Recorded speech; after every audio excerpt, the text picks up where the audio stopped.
TNI memberikan penjelasan yang konkret atau jelas nanti akan ditanyakan melalui komisi terkait. Terkait dengan hal yang tadi ditanyakan, saat ini kami masih meminta masukan-masukan terkait dengan hal tersebut supaya lebih banyak masukan dari pihak-pihak tertentu, meaningful participation-nya dari bukan hanya dari satu pihak namun semua pihak terkait supaya lebih komprehensif dan jangan sampai kemudian tumpang tindih dengan undang-undang yang lain. Mbak Puan, saya nanya dari CNN buat Mbak Puan dan Kang Saan, ini terkait dampak konflik Iran. Ini kan beberapa dampaknya, salah satunya harga minyak dunia ini mulai naik sekitar 25%, kemudian juga harga dolar juga harga rupiah juga menembus harga tertinggi yaitu 17.000. Bagaimana tanggapan dari DPR sendiri? Kami sudah meminta kepada pemerintah baik secara langsung atau tidak langsung untuk memitigasi hal ini, dan hari ini DPR sudah memulai masuk atau memulai sidang.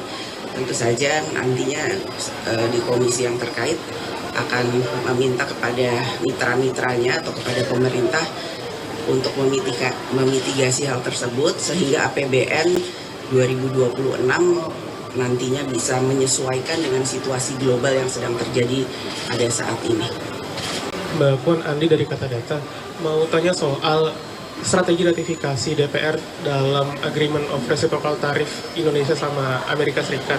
Itu bakal bisa tahun ini atau enggak ratifikasinya atau gimana? Sama kan sekarang tadi lanjutin Mbak CNN, harga Brent sama WTI udah sempat tembus $120.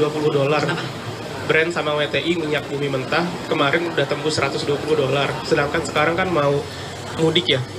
Itu gimana cara DPR bisa untuk membujuk atau bekerja sama dengan pemerintah menekan harga biaya mudik nantinya? Itu tupoksi pemerintah untuk menyiasati terkait dengan standar atau biaya mudik. Namun yang pasti kami akan meminta segala sesuatu kebijakan yang akan dilaksanakan oleh pemerintah jangan sampai kemudian membebani atau memberatkan rakyat. Makanya salah satu poin yang tadi saya sampaikan dalam pidato saya yaitu terkait dengan kondisi menjelang Idul Fitri. Apakah itu terkait dengan biaya transportasi, kemudian juga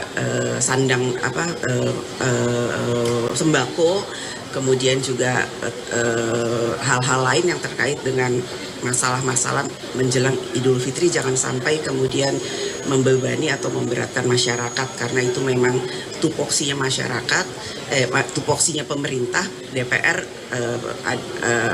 tugasnya adalah mengawasi, namun dalam waktu yang masih ada 2 minggu ini di menjelang Lebaran, tentu saja kami akan meminta pemerintah untuk bisa melakukan semua mitigasi, antisipasi hal-hal yang terbaik untuk dilakukan. Jangan sampai menjelang Lebaran ada hal-hal yang tidak diantisipasi dan memitigasi sehingga membebani dan memberatkan masyarakat, apakah itu transportasi, masalah pangan dan lain sebagainya.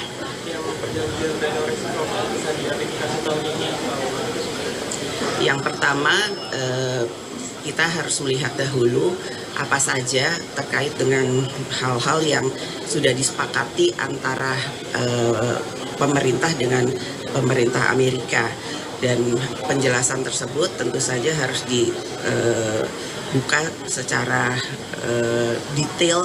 Dan tentu saja apakah itu resiprokal atau tidak, saya tidak tahu karena kita juga belum dapat penjelasannya secara detail dari kementerian terkait. Namun yang saya bisa pahami sudah dilakukan perundingan yang terbaik antara Presiden Republik Indonesia dengan Presiden Amerika, dan tentu saja kami berharap tarif terbaik dan yang paling sama-sama menguntungkan di antara dua belah negara. Ya. Izin, saya Tria dari Kompas.com, izin minta tanggapan dari pimpinan DPR terkait dengan kembali terjadinya OTT kepala daerah pada hari ini. Kabarnya Bupati Sarang di Bengkulu itu dikenal OTT. Ini kan terjadi beberapa waktu terakhir, sebelumnya juga ada beberapa bupati. Mungkin ada catatan dari DPR terkait dengan OTT ini. Kemudian juga terbaru pemerintah membatasi penggunaan medsos untuk anak-anak di bawah 16 tahun. Mungkin dari DPR ada catatan sendiri bagaimana implementasinya supaya benar-benar berjalan efektif, Mbak. Terima kasih. Melalui komisi terkait, DPR mendukung apa yang sudah dilakukan oleh kementerian terkait untuk membatasi medsos untuk anak-anak saat ini baru untuk umur 16. Tentu saja ke depannya kami berharap juga bisa dibatasi untuk umur-umur yang lain, karena itu juga sudah dilakukan oleh negara-negara yang lain. Karena saat ini kebebasan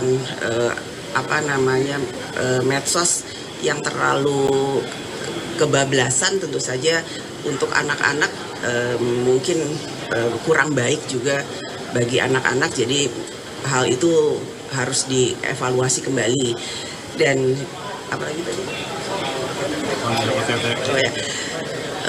Kita harus sama-sama evaluasi antara DPR dengan pemerintah terkait dengan hal tersebut. Apakah kemudian mungkin biaya politik terlalu mahal, atau kemudian bagaimana kemudian memberikan pendidikan akuntabilitas kepada seluruh kepala daerah, juga bagaimana kemudian memberikan kesadaran kepada seluruh kepala daerah bahwa ya akuntabilitas itu penting, bukan hanya untuk pengawasan akuntabilitas, tapi bagaimana kesadaran untuk sama-sama saling menjaga. Jadi memang harus evaluasi ke semua lini terkait dengan hal tersebut. Download Tribun X sekarang, menghadirkan lokal menjadi Indonesia.